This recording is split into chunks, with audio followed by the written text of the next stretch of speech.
Novo Testamento, Marcos, capítulo 8. A segunda multiplicação dos pães.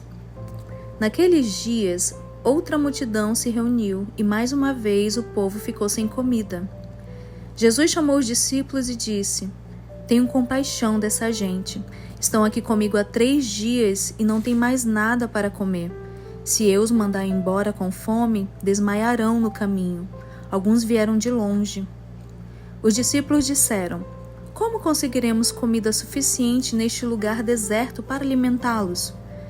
Jesus perguntou: Quantos pães vocês têm? 7, responderam eles. Então Jesus mandou todo o povo sentar-se no chão, tomou os 7 pães, agradeceu a Deus e os partiu em pedaços. Em seguida entregou-os aos discípulos, que os distribuíram à multidão. Eles encontraram ainda alguns peixinhos. Jesus também os abençoou e mandou os discípulos distribuírem. Todos comeram à vontade. Depois os discípulos recolheram 7 cestos grandes com as sobras. Naquele dia havia cerca de 4.000 homens na multidão. Após comerem, Jesus os mandou para casa. Em seguida, entrou com seus discípulos num barco e atravessou para a região de Dalmanuta. Os fariseus exigem um sinal. Alguns fariseus vieram ao encontro de Jesus e começaram a discutir com ele, para pô-lo à prova. Exigiram que lhe mostrasse um sinal do céu.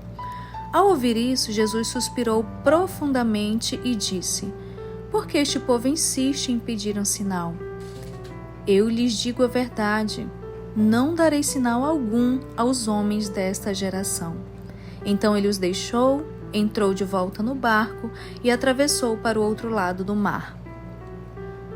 O fermento dos fariseus e de Herodes. Os discípulos, porém, se esqueceram de levar comida. Tinham no barco apenas um pão.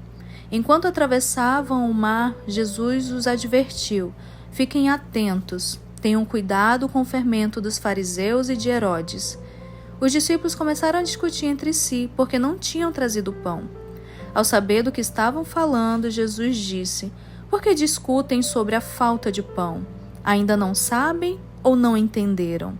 Seu coração está tão endurecido que não compreendem? Vocês têm olhos, mas não veem? Têm ouvidos, mas não ouvem? Não se lembram de nada? Quando repartiu os 5 pães entre os 5.000, quantos cestos cheios de sobras vocês recolheram? 12, responderam eles.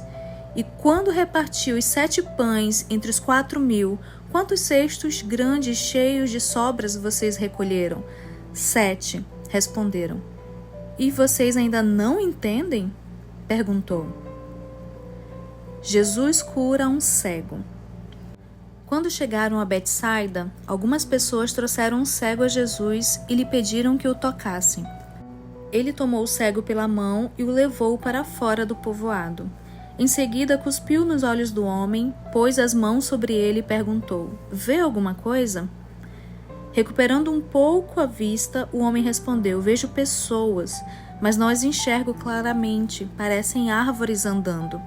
Jesus pôs as mãos sobre os olhos do homem mais uma vez e a sua visão foi completamente restaurada. Ele passou a ver tudo com nitidez.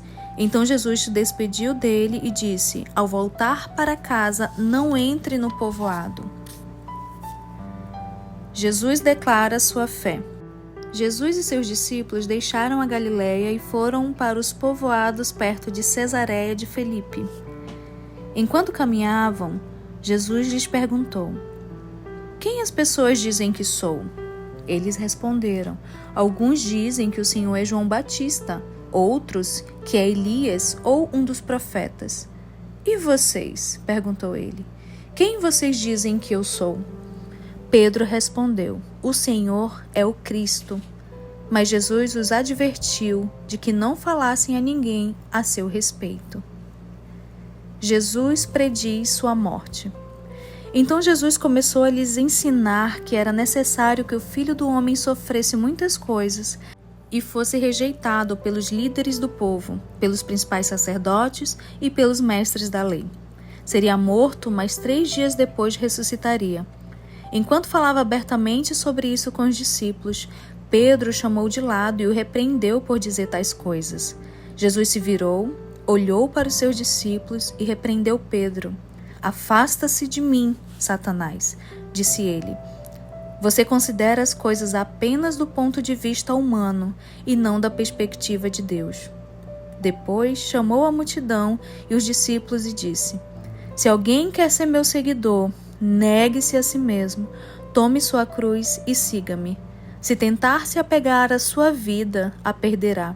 Mas, se abrir mão da sua vida por minha causa e por causa das boas novas, a salvará.